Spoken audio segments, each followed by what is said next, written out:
Rasulullah mengerti, maka beliau mengatakan, yang menangis itu pohon kayu yang aku jadikan sandaran. Sekarang aku tinggal karena ada mimbar yang baru. Maka beliau turun sejenak. Itu tiang pohon dielus-elus. Hanna hanina. Dia sedang merindu kepada Rasulullah, ditinggal oleh Rasulullah. Maka Nabi ajak dia ngobrol. Kamu pilih bersamaku atau masuk surga? Kalau kita ditanya begitu, maunya apa? Masuk surga. Samalah dengan kayu. Kata si kayu, masuk surga wahai Rasulullah. Ya, tinggian dikit daripada onta ya. Kalau onta datang kepada Rasulullah ngaku masalah perut, punggungnya sakit, ngadu kepada Rasul, mengadukan perasaan perut dan punggung yang berat. Lain dengan si pohon, dia mengadukan masalah, ingin selalu jadi sandaran Rasul. Nabi kasih kesempatan, bersamaku atau surga? Jawabannya apa? Ya, kalau si pohon jawabnya apa? Kayu bilangnya apa? Surga, karena kayu tidak punya akal. Kalau kayu punya akal, dia akan jawab, bersama engkau wahai Rasulullah. Ya, jadi yang berhati kayu minta surga dia ya. Berarti di dalam kayu ada ruh yang merindu. Tidak mungkin kayu bisa nangis jika tidak ada ruh di dalamnya. Maka di sini ada ruh. Ada ruh. Di alam semesta ada ruh. Kalau bahasa kawan-kawan ilmu pengetahuan, ada energi. Di alam semesta ini bertebaran energi-energi yang aktif. Elektromagnetik kata orang, dan itu tarik menarik. Apa yang membuat dia paling tertarik? Yaitu sosok baginda Rasul sallallahu alaihi wasallam, atau siapapun yang terhubung kepada Rasulullah sallallahu alaihi wasallam. Maka datanglah seseorang kepada baginda Rasul sallallahu alaihi wasallam, minta izin untuk cium tangan dan kakinya. Ada lagi orang datang karena tidak ada Rasulullah, Rasulullah sudah dikubur. Maka datanglah kepada khadam Rasulullah, pelayan Rasulullah, Sayyidina Anas. Orang ini mengatakan, ya Anas, manakah mata yang dulu mata itu memandang Rasulullah? Izinkan aku mengecup matamu. Ada lagi yang datang kepada Jabir, datang kepada sahabat-sahabat lain, mengatakan, manakah tangan yang dulu tangan engkau pernah bersentuhan dengan tangan Rasulullah sallallahu alaihi wasallam? Izinkan aku mengecupnya, memegangnya. Begitu dulu mereka merindukan Rasulullah sallallahu alaihi wasallam, yang tidak dapat memandang, memegangnya. Maka pandanglah siapa yang pernah memandangnya, sallallahu alaihi wasallam. Tiadalah mukmin memandang Rasul sallallahu alaihi wasallam kecuali bertambah cintanya. Tiadalah kafir memandang Nabi kecuali bertambah kufurnya. Tiadalah munafik memandang Nabi sallallahu alaihi wasallam kecuali bertambah kemunafikannya. Maka memandang Nabi pun bukan tanda orang itu selamat. Dengan apa dia memandang? Abu Jahal pandang Muhammad bin Abdullah atau Muhammad Rasulullah. Siapa yang dipandang oleh Abu Jahal, Abu Lahab? Muhammad bin Muhammad, anak saudaraku. Dia tidak pandang Muhammad Rasulullah sallallahu alaihi wasallam. Satu kali Jabir ibn Samurah diajak jalan-jalan oleh Rasulullah sallallahu alaihi wasallam. Sampailah di satu tempat. Tiba-tiba ada seorang ibu-ibu membawakan anak kecil, mengatakan, wahai Rasulullah, anakku diganggu jin setiap hari. Lalu Nabi cukup pegang dada itu si anak, ditepuk-tepuk. Wahai musuh Allah, keluarlah. Ya aduwallah ukhruj. Cuma begitu beliau meruqyah, keluar itu setan. Kalau kita sudah baca Al-Baqarah, sudah khatam, enggak keluar-keluar jinnya. Ya, pahit. Belum baca ayat kursi. Apa yang salah? Bukan ayat kursinya kurang sakti. kau kurang yakin. Itu masalahnya.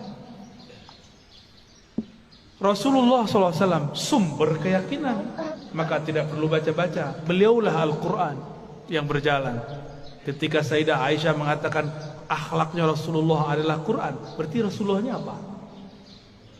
Jika akhlaknya Quran, sifatnya apa?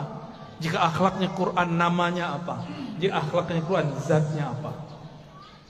Yang punya akhlak itu dirinya siapa? Tentulah ia hakikat dari Al-Quran itu sendiri. Maka jika Rasulullah meruqyah orang cukup, sentuh hilang.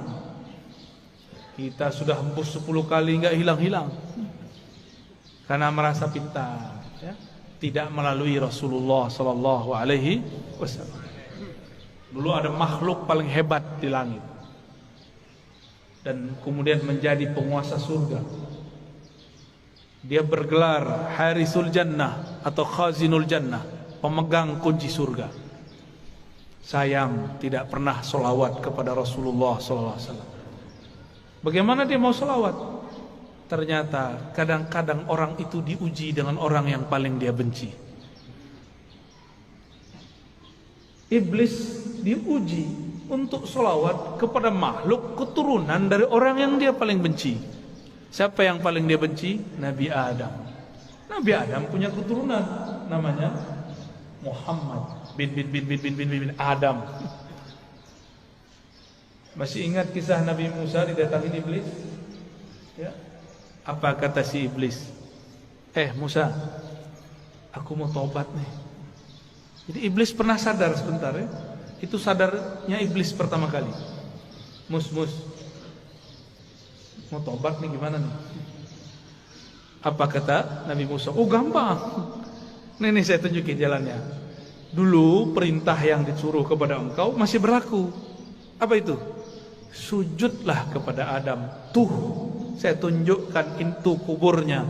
Sujudlah kepadanya. Iblis matanya langsung nyala. Dia bentak Nabi Musa. Musa, engkau main-main. Dia hidup pun aku tidak sujud, apalagi sudah bau tanah. Tambah sombongnya. Maka tidaklah setiap hari memandang iblis kepada kekasih Allah, kecuali bertambah kekufurannya. Aba wastakbara wa kana minal kafirin. Enggan, sombong, dan dia selalu kafir. Maka kana di situ bahasa Arab yadullu ala tsubut wal dawam, menunjukkan itu tetap dan selalu begitu. Maka kana tidak berarti selalu pasten. Dia telah, tapi dia selalu. Maka jika ada orang yang cuma mengajarkan zikir, hati-hati. Pasti sesat. Pasti sesat. Zikir itu panas. Dalam zikir itu ada energi ilahiyah. Ada nur tapi hard. Itulah sebabnya zikir itu bisa menetralkan banyak hal. Bismillahilladzi la yadurru ma'asmihi syai'un fil ardi wala fis sama' was-sami'ul 'alim. Dengan nama Allah. Ini enggak usah datang ke dukun, ya. Amalkan ini. Mau diserang-serang dalam politik, ya. Kali Bu Bupati, Pak Wakil diserang orang, amalkan ini pagi sore. Satu napas. Bismillahilladzi la yadurru ma'asmihi syai'un fil ardi wala fis sama' wa huwas sami'ul 'alim. Ini langsung turun dari langit. Ini lafaz ini langsung turun dari langit. Diajarkan Rasulullah SAW kepada sahabat. Diriwayatkan oleh Imam Abu Dawud. Dengan nama Allah, Bismillah Allazi, yang mana la yadurru ma'asmihi, tidak ada yang akan merusak, mengganggu siapa yang bersama namanya. Ini maksudnya apa? Gak ada yang ganggu, baik dari langit ataupun dari bumi. Namanya Allah. Allah titipkan semuanya ke dalam qalbu Rasulullah Sallallahu Alaihi Wasallam. Maka orang yang datang kepada Allah lewat pancaran qalbu Rasulullah, dia langsung diterima. Kalau saya masuk kantor Bu Bupati, bawa surat sakti dari Bu Bupati, diterima nggak? Diterima. Tapi kalau bawa proposal, nggak ada janjian, ditolak nggak? Tolak. Biasanya kalau pegawai itu ada kartu ya, kartu pengenal diri. Apa namanya? ID card. ID card. Itu kalau kita kemana-mana pakai ID card, tertulis di situ statusnya apa. Pasti tempat itu menghormati kita. Yang dipandang bukan kita, ID cardnya. Ya, siapa yang membawa nama Allah, siapa yang bersama Rasulullah, maka dia akan dihormati di mana saja. Imam Ahmad bin Hanbal dilecehkan oleh Al-Ghajur, ditelanjangi Pak. Itu Imam Ahmad bicara kepada sarungnya, wahai sarungku, tutuplah auratku. Takutlah kepada Allah, engkau mempermalukan aku. Langsung naik itu, diturunin lagi oleh Al-Ghajur, enggak turun-turun. Al-Ghajurnya takut. Mulai Al-Ghajurnya takut Pak. Ayah Buya Hamka mau dirampok oleh penyamun dulu di tengah jalan. Dulu kan belum ada PJR ya, belum ada polisi ngawal kalau Ustadz jalan ya. Dulu ayah dari Buya Hamka namanya Syekh Abdul Karim Amrullah mau dirampok, mau dibunuh oleh penyamun. Terus beliau bilang, tunggu sebentar, saya baca surat Yasin dulu. Yasin. Yasin itu nama siapa? Nama Rasulullah SAW. Terus ada teknik membacanya. Selesai baca Yasin, itu orang sudah sujud-sujud. Maafkan saya, bingung beliau. Ternyata ini orang melihat sesuatu ketika Syekh Abdul Karim membaca surat Yasin. Bisa begitu Pak, tapi kalau Bapak yang baca nggak ada yang aneh.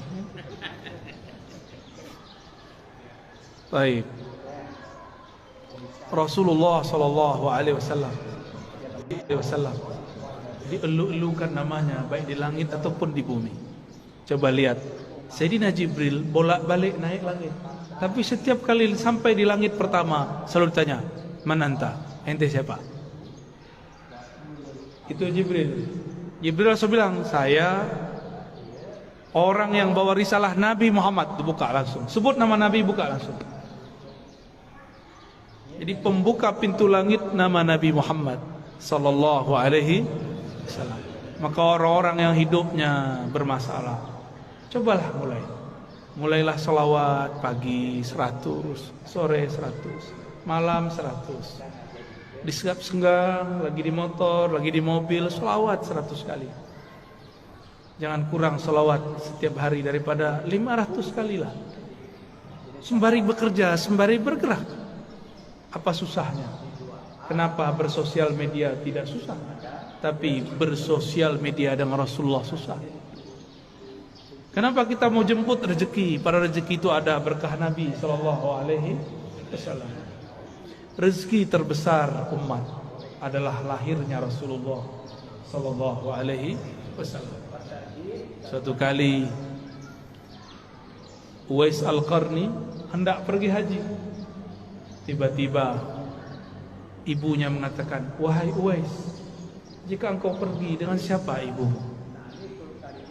Kata Uwais, baiklah ibunda, tapi tunggu sebentar, aku berikan semua perbekalanku kepada temanku yang sedang merindukan Rasulullah. Tapi dia tidak punya bekal, orang tuanya sudah tidak ada. Dihantarkanlah kepada orang tua. Entah dapat apa rasanya.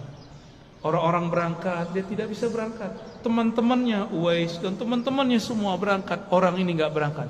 Tiba-tiba Uwais ketuk pintu mengatakan, wahai Tuan, wahai sahabatku, ini semua bekalku, aku berikan kepada engkau. Orang ini lagi sujud, ingin berangkat tapi tidak punya uang, ingin berangkat tidak punya kendaraan. Apa yang dia rasakan? Lalu dia bertanya, lalu engkau bagaimana wahai Uwais? Aku masih punya ibu. Jika rindu Rasul sallallahu alaihi wasallam harus merawat ibu. Orang yang rindu Rasulullah tidak hormat kepada ayah ibunya, batal cintanya. Orang cium tangan guru tapi tidak cium tangan ayah ibunya, batal cium tangannya.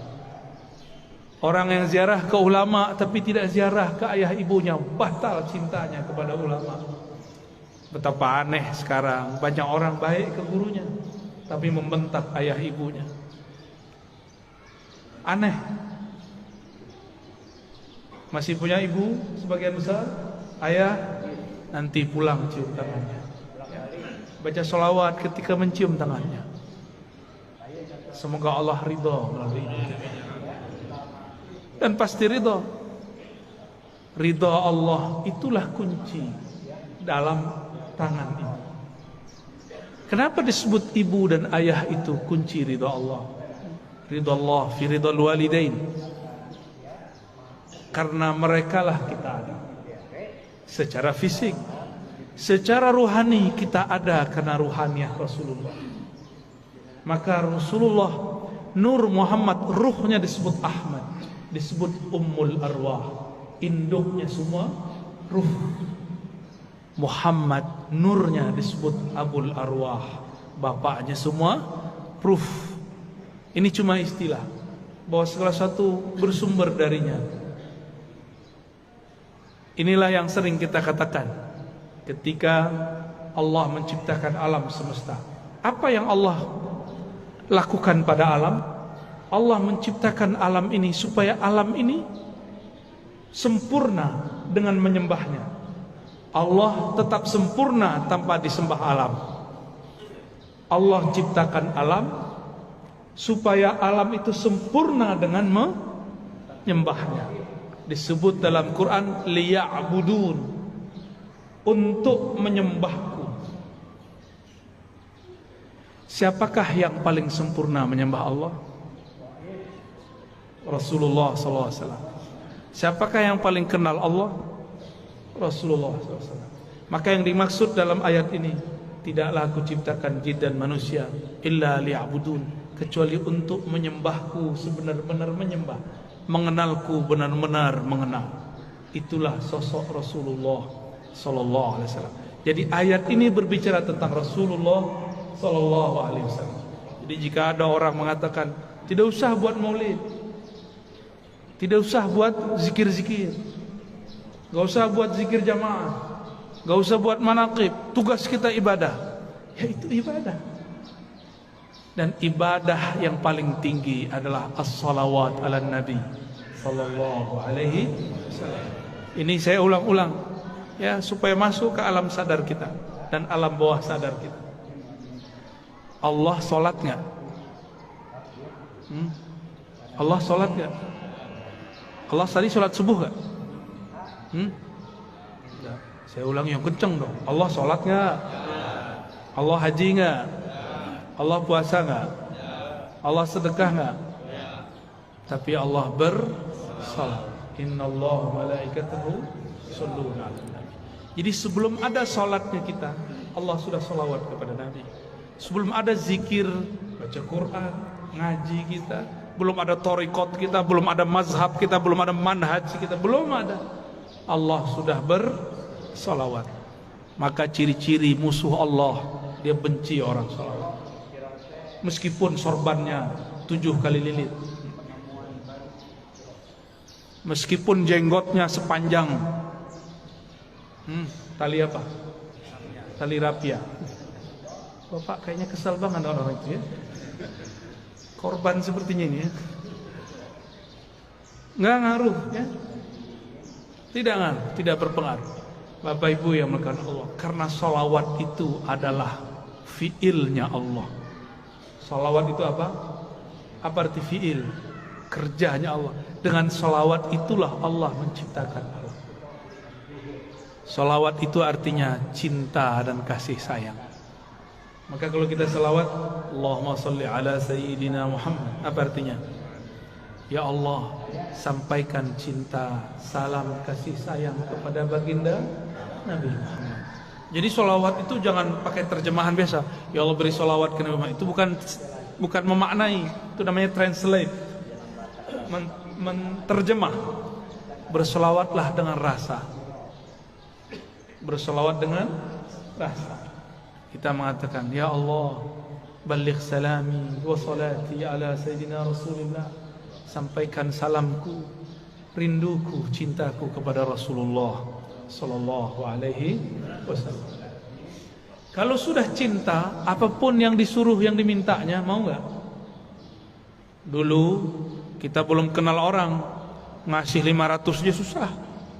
Sekarang sudah jadi pasangan, mau dia minta 5M, kalau ada kita kasih, kalau nggak ada, sholawat. Jamaah subuh yang diberkahi Allah, bahkan subuh ini ada karena salawat kepada Rasulullah sallallahu alaihi wasallam. Was-subhi idza tanaffas. Begitu ayatnya. Demi waktu subuh yang berhembus, yang bernafas. Jika Allah tidak bernafas dengan salawatnya, maka bunyi nafasnya Allah salawat kepada Rasulullah sallallahu alaihi wasallam. Maka niatkan hidup ini untuk bersalawat kepada Rasulullah. Inilah yang disebut takhallaqu bi akhlaqillah. Tirulah fiil-fiilnya Allah. Tirulah akhlaknya Allah. Allah itu mencipta alam dengan salawatnya karena cinta kepada Rasulnya. Maka beramallah karena cinta. Bukan lagi buat maulid, buat manakib karena ada hajat. Pak Kiai, Pak Ustaz, doakan saya bisa beli apa? Beli rumah. Pak Kiai, doakan saya beli mobil. Bagi samalah kau dengan onta itu ya. Onta datang ke Nabi, ya Rasulullah, perutku lapar, tugasku banyak, tuanku nggak tahu diri. Onta datang nangis, yang dikadukannya bukan ya Allah Rasulullah, izinkan aku bersamamu, nggak ada dia ngomong begitu. Onta, paham onta? Si kayu ngomong, aku ingin di surga aja. Tapi beda dengan Abu Bakar, beda dengan Umar, beda dengan Utsman, beda dengan Ali. Mereka ingin jadi pintu-pintunya Rasul. Maka ujung dari pintunya Rasulullah, pintu terdekat Sayyidina Ali. Apa kata beliau? Aku kota ilmu, Ali lah pintunya. Maka tiada satu mazhab, satu manhaj, satu aliran, satu pemikiran yang sahih kecuali sanadnya bersambung kepada Sayyidina Ali. Tapi syaitan tidak tinggal diam. Dia buatlah, dia campur adukkanlah cinta kepada Ali dengan benci kepada sahabat. Namanya kelompok Rafidah. Kelompok yang membenci sahabat Rasul sallallahu alaihi wasallam.